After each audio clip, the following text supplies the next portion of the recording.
So, ladies and gentlemen, welcome back to another video on the channel. Very different video today, something that I've not done before, but it's another video just like the day in the life that I posted a couple days back.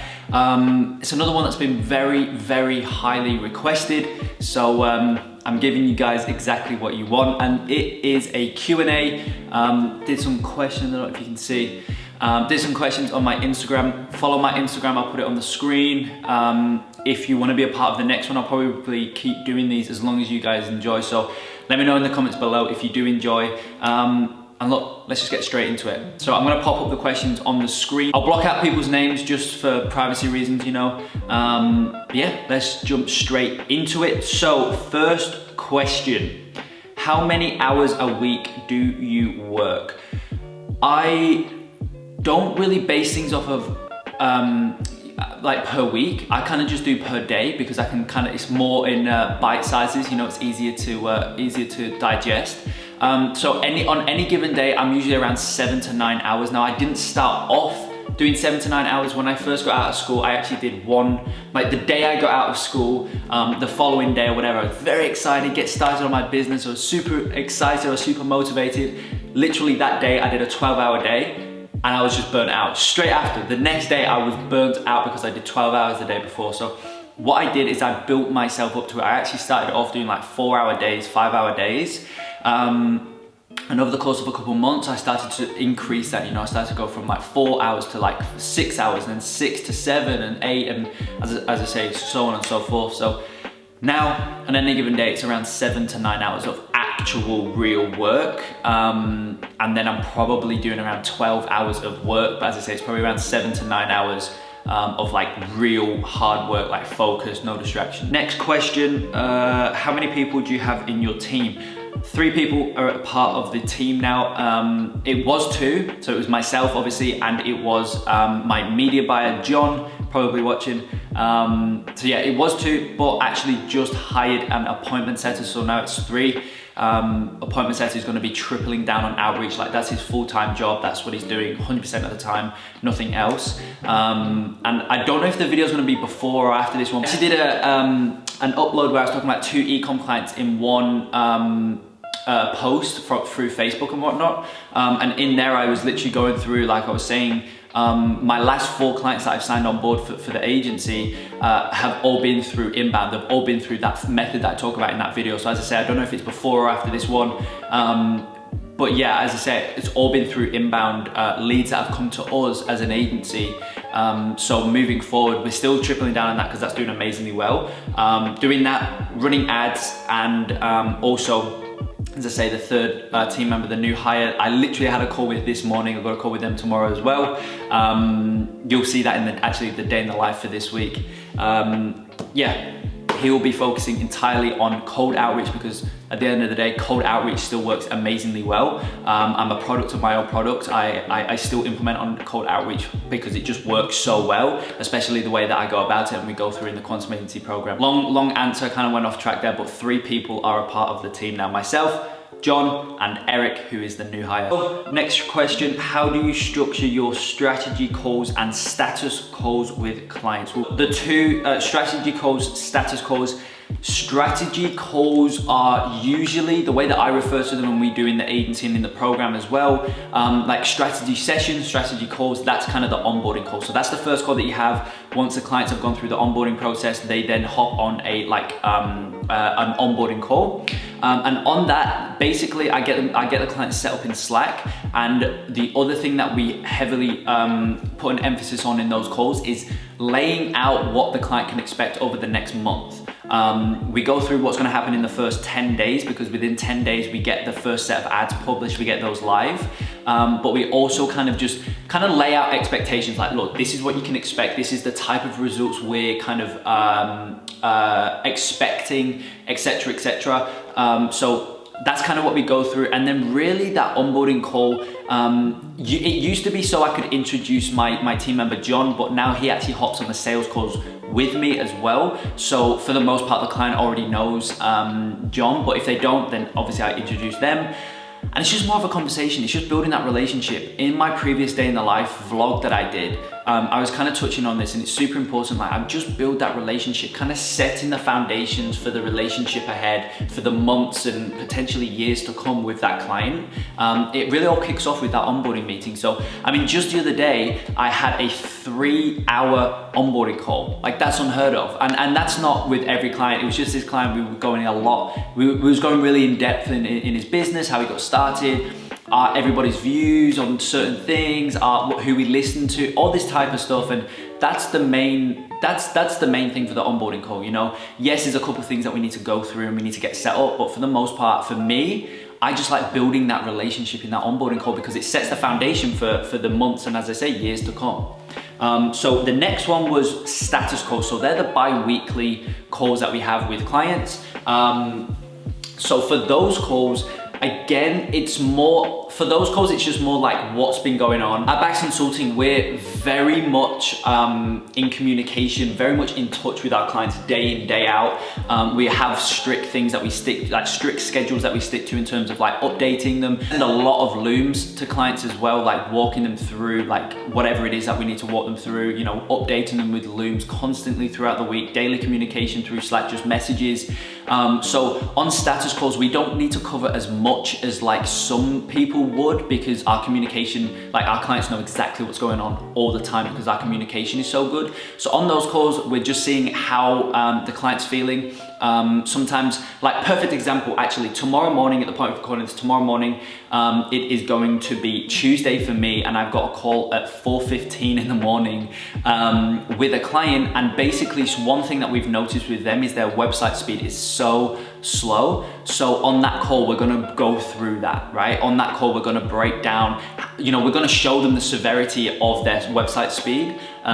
We've seen that like results literally triple and 4x on when the website's working the quickest, because their website speed fluctuates. It's really weird. But when their website speed is like the lowest, the quickest, I should say, results are up. When it's the slowest, results are down, you know. So the severity of it's very, very big. It's very, very high, the severity of it. So we're gonna show them the severity of it, then we're gonna give them some actionable things that they can do and implement on their end to increase their site speed. So that's a really good example. That's exactly what we're gonna be going through with them tomorrow on the call. That's on our end. We're gonna be showing them the results as well, just like just share screen. John, my team member, usually just shares his screen and just walks the client through. We are going to, and this is for the first call, I've got 2 calls tomorrow, back-to-back, 2 status calls. First call, we're gonna be going through, as I say, the site speed, just general update, and something else that we always say at the end, once we've got everything done on our end that we want to get done on the call, we then just say, anything else on your guys' end? Have you got any thoughts, comments, queries like that? And then we go through that, and that's basically the status call. The second call that I've got, as I say, I've got 2 in the morning, tomorrow morning, back to back. The second one, there's a couple of things on their end that they want to go through. He put it in Slack the other day, and I said, just we'll go through this on the call because it was quite in depth. So that's that. And I'm also going to be up in their retainer, because we actually lowered their retainer given what was going on in the world. They got hit very, very heavily. So out of good deed, we dropped their retainer, but tomorrow I'm gonna be getting them back on full retainer, or we're gonna be walking away from the client. So I'll definitely keep you updated on how that goes. Because as I say, it's like either go back to full retainer or that's it. We're not working with them anymore if they don't wanna go back.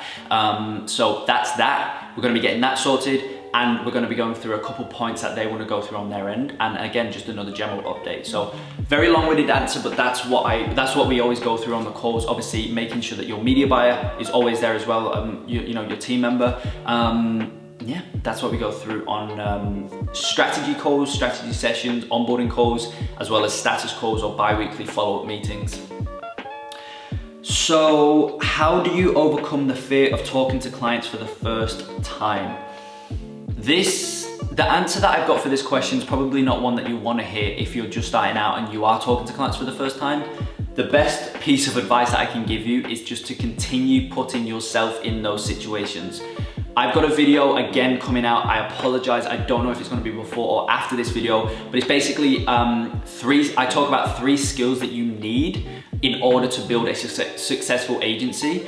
So I'm not going to give any spoiler alerts. Go ahead and watch that when it comes out, or if it's already out, go back and watch it. Yeah, as I say, essentially the main way to get more confident the main way that you become better, the main way that you become more effective in your sales calls and whatnot, is just building on experience.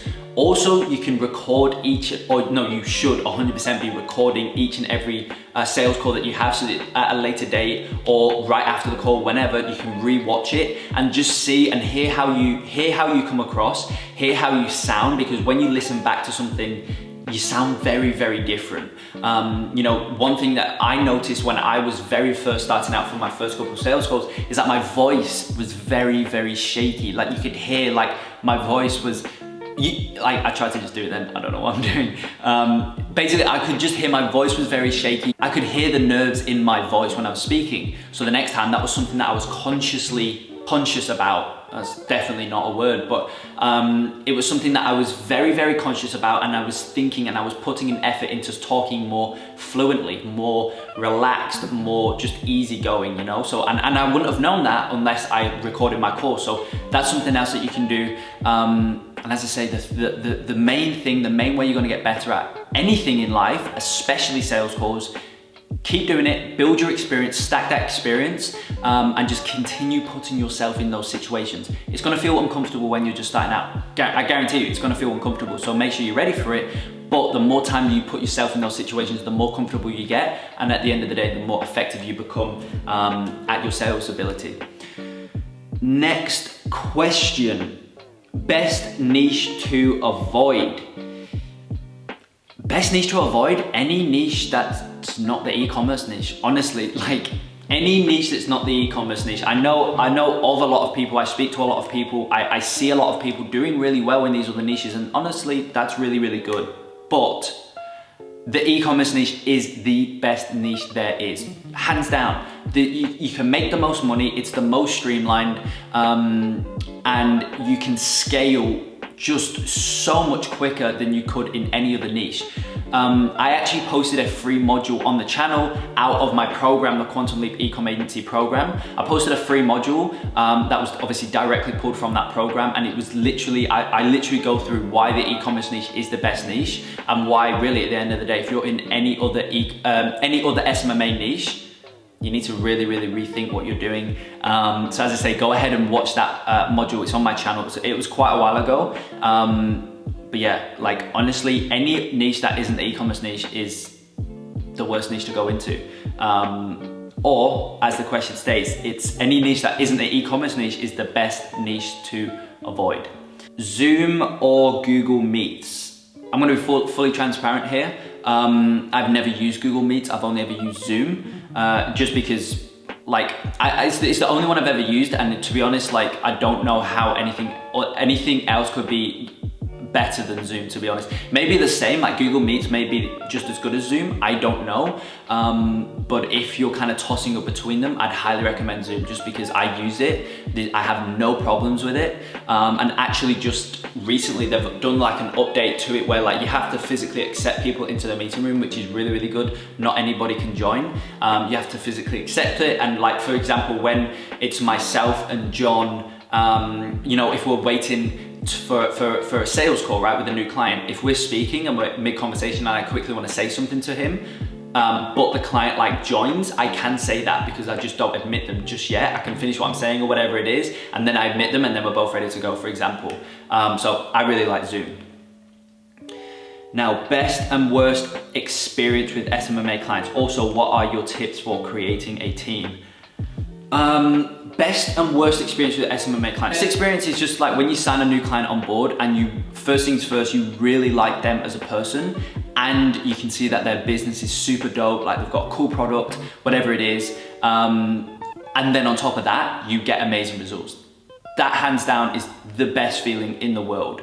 And obviously on those bi-weekly follow-up calls or meetings or status calls, whatever it is that you want to call it, every single time they hop on that call, they're super happy, they're super excited for what's to come, they're really happy with what's going on. That hands down is just the best feeling that I ever have within running my agencies. Just signing on a client where you really like them as a person, the client, and they've got a dope business. Even if they've not got like the craziest, coolest business in the world, just if the client's happy, and like, happy clients at the end of the day is just the best feeling, and that's what I love about running an SMMA.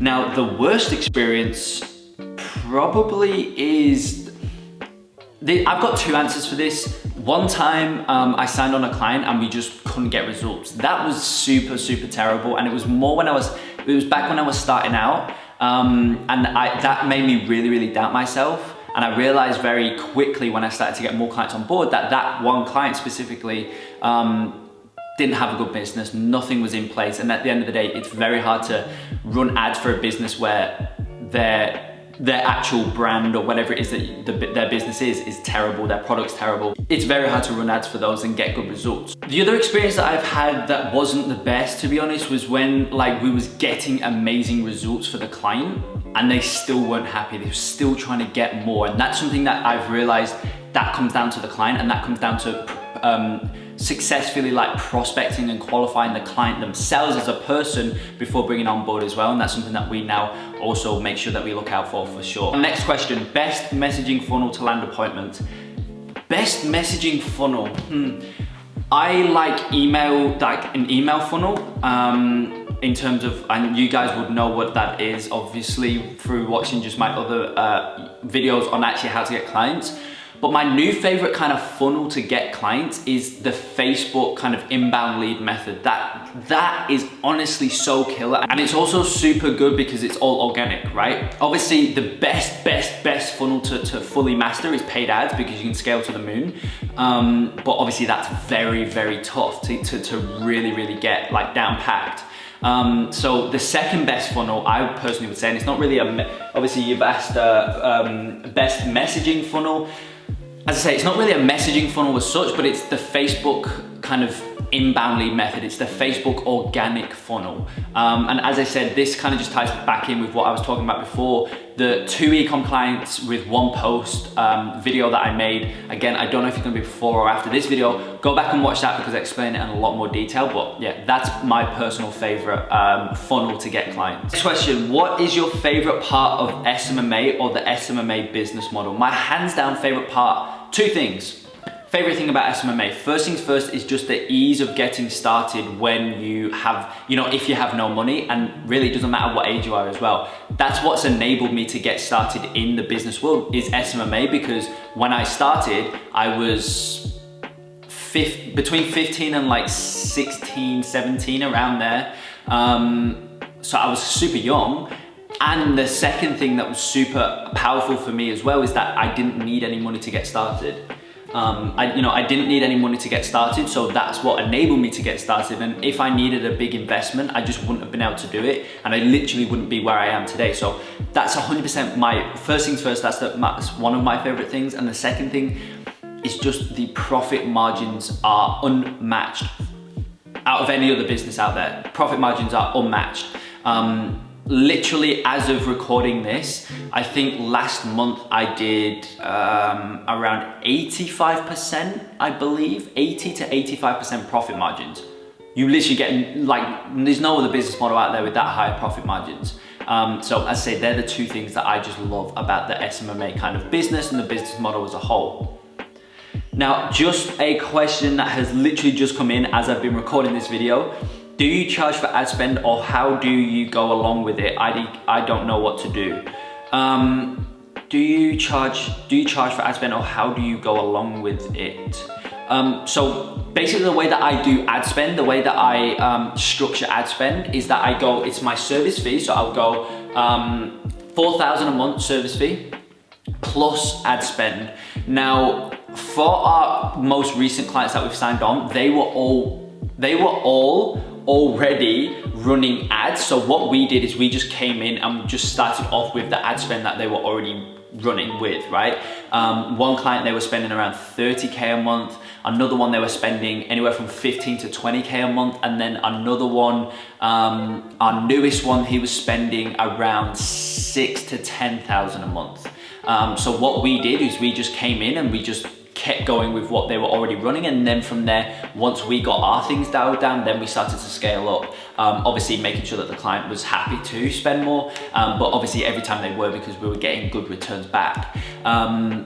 So that's what we've done.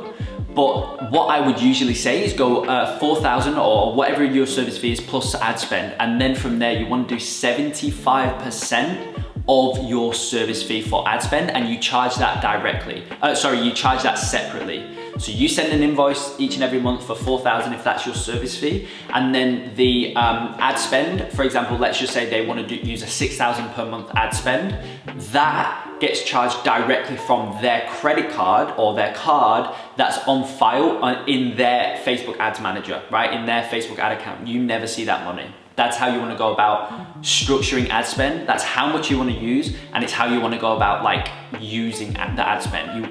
You don't ever want to touch that money, because if they've got 6,000 per month ad spend and you've got a 4,000 retainer, that's obviously 10,000 per month in total.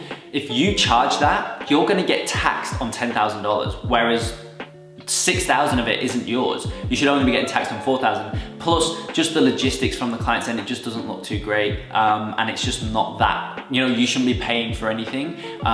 So as I say, you want to charge the ad spend directly from their credit card or their card that's on file in their business manager. Now, last and final question: how to do interest targeting to land Ecomm clients? I take it you're talking about for Facebook ads. So for Facebook ads, basically the interest that you want to target is, first things first, the pages that have an audience that could be your ideal client. That's the most important thing.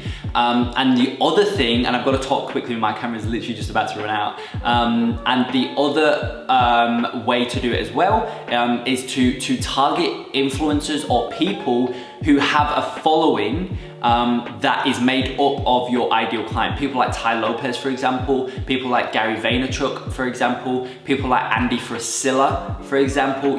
Their audience, people who listen to them, run their own businesses. People who listen to them, for the most part, like for Ty Lopez, for example, have Ecomm brands. So you got to think of like, who's these influential people who have a big enough following that you can target on Facebook, but also their audience would, people who interact with that business, people who, or that person, people who follow that person have an active and avid interest in like the niche that we're in, because that obviously kind of directly correlates with the fact that potentially they own their own successful Ecomm brands, and that's who you want to be showing your ads to.